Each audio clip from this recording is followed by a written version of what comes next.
Now, on a final matter, Madam President, anyone who's been attentive to the news these past few days has learned about the complete debacle that unfolded in last November's election for North Carolina's 9th congressional district. Soon after Election Day, allegations of illegal ballot harvesting and vote tampering clouded a close result. The wrongdoing seemed to have benefited the Republican candidate over the Democrat.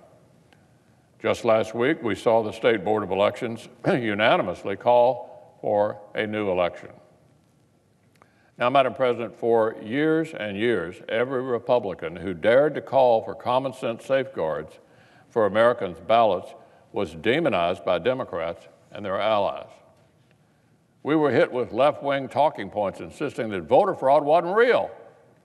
Never happens, they said. Well, that fraud just didn't happen.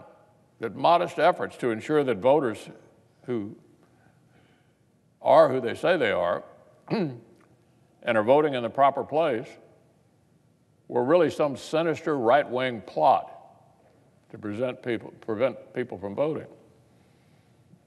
So now, as you might expect, now that an incident of very real voter fraud has become national news and the Republican candidate seems to have benefited, these longstanding Democratic talking points have been really quiet. Haven't heard much lately from Democrats about how fraud never happens. They've gone silent. Now some are singing a different tune. Now there's a new interest in ensuring the sanctity of American elections. I've been focused for decades on protecting the integrity of elections. So I'd like to welcome my friends on the left to their new realization. They've just discovered that this subject really matters. But I've yet to see any evidence, Madam President, they're actually interested in cleaning up the conditions that leads to messes like this one in North Carolina. At the root of the North Carolina debacle is a practice that's known as ballot harvesting. Essentially, it's a means by which campaign representatives can collect absentee ballots on the premise of delivering them to a polling place or election office. That's what ballot harvesting is. So think about it. Who in American politics keeps long lists of potential voters? Who mobilizes networks of people to go door to door? Who funds and stands up these kinds of canvassing organizations? Who does those things? Madam President, I'm sorry to say they are not huge teams of politically neutral Eagle Scouts roving the country, hoping to use ballot harvesting to politely make voters' lives more convenient. This is not an Eagle Scout activity. No, the folks who really lick their lips at the prospect of mass ballot harvesting are political operatives, of course. Political operatives, interest groups, and one-sided political machines. This is why many jurisdictions, including North Carolina, have outlawed the practice altogether. Say that again. Many jurisdictions, including North Carolina, have outlawed this practice altogether. Ballot harvesting threatens to change the nature of our representative democracy. Forget about persuading people and spurring them to turn out to the polls. This practice makes elections a kind of scavenger hunt to see which side's operatives can return to headquarters with the most ballots in the trunks of their cars. And once those operatives take a hold of these ballots, the voters have no way to keep tabs on whether they were ever delivered. Now, of course, a system that invites political operatives to be rewarded for turning up ballots will open the door to misbehavior. Remember, it's illegal in North Carolina and most states for the obvious reason. But I've noted with interest the Democrats' new focus on this practice is yet to extend to California. I wonder why. Well, in California, Madam President, it's legal. It's a common practice in California. California allows anyone, not just family members, anyone, to show up at a polling place on Election Day with ballots that are not theirs. Welcome to California.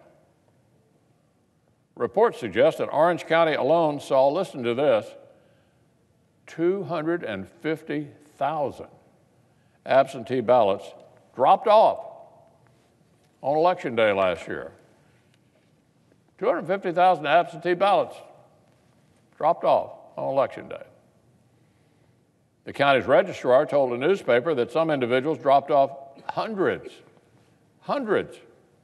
of other people's ballots.